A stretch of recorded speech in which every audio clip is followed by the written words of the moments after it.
संगठन गंदिया आज सोरिसिया पंचायत सोरिसिया पदार राजस्व ग्राम कोल्हा ग्राम को आसी सेवा उद्देश्य नहीं वर्तमान आम गहन आम आंचलिक सेवा संगठन उपदेष्टा श्रीजुक्त गणेश्वर प्रधान एवं उपसभापति श्रीजुक्त तापस कुमार राउत सभापति अजित प्रसाद राउत एवं सक्रिय सदस्य माने आमे समस्त उपस्थित अच्छु। आसबार उद्देश्य जे बण मल्ली जमती बण में फुटी मौली जाए से भली ये कोल्हा गोटे हूँ उपात अंचल जो ठाकू माने आलोक शिक्षा सभ्यता संस्कृति कौन जिनस सुविधारू एमाने वंचित तेणु से अवहेलित समाज रे रहुतिबा साधारण लोक मानकु साहाय्यर हाथ बढ़ावाई आंचलिक सेवा संगठन प्रयास जारी रखी।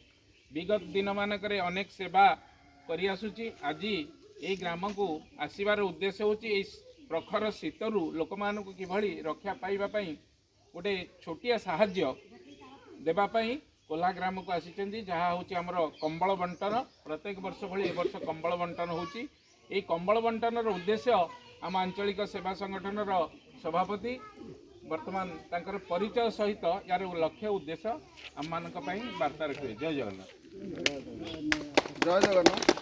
मु अजित प्रसाद राव आंचलिक सेवा संगठन सभापति। आमे आज को प्राय 12-14 वर्ष है आमे आम अनुष्ठान तरफ विभिन्न गरीब निरीह अंचल जोगुड़ा कि आदिवासी अधिष्ठित अंचल से भाया स्थान को जाई गरीब निरीह को शीत वस्त्र प्रदान करूँ। अनेक सुविधा सुजोग आम अनुष्ठान तरफ दौ।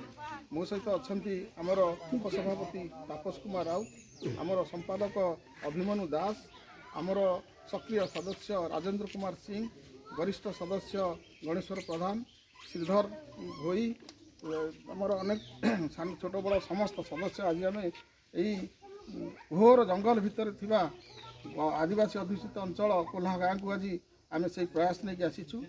घोर शीतरु से केमती टिके आम आसक्ति लाभ करूँ से छोटिया प्रयास आमर साहाय्य सहयोग छोटिया प्रयास रखीचु।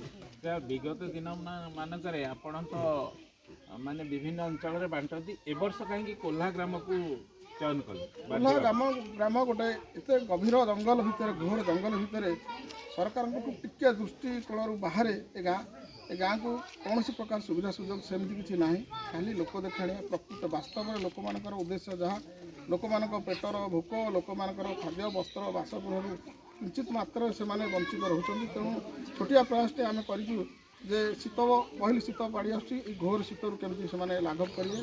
तेणु शीत वस्त्र प्रदान कर आम निजक धन्य मन करूँ यह हूँ आम उद्देश्य।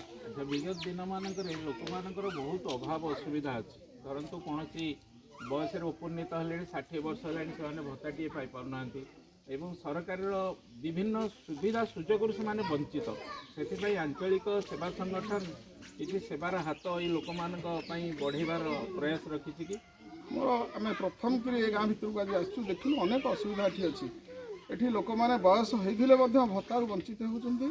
तेणु आम सरकार को पाखरे उपस्थापन करूँ ए लोक मानकर केमती भत्ता हम। मोर निकट में राजनीतिक टिके उच्चर अच्छा आमर तापस भाई सी वरिष्ठ नागरिक मानक नहीं भत्ता आधार कार्ड फार्ड नहीं केमती नहीं से सरकार पाखे पहुँच करेंगे भाई को दायित्व दूसरी ए लोक मैंने केमती से भत्ताटी पाइबे ए प्रयास भी आम जारी रखू। जय जगन्नाथ। अशेष अशेष धन्यवाद।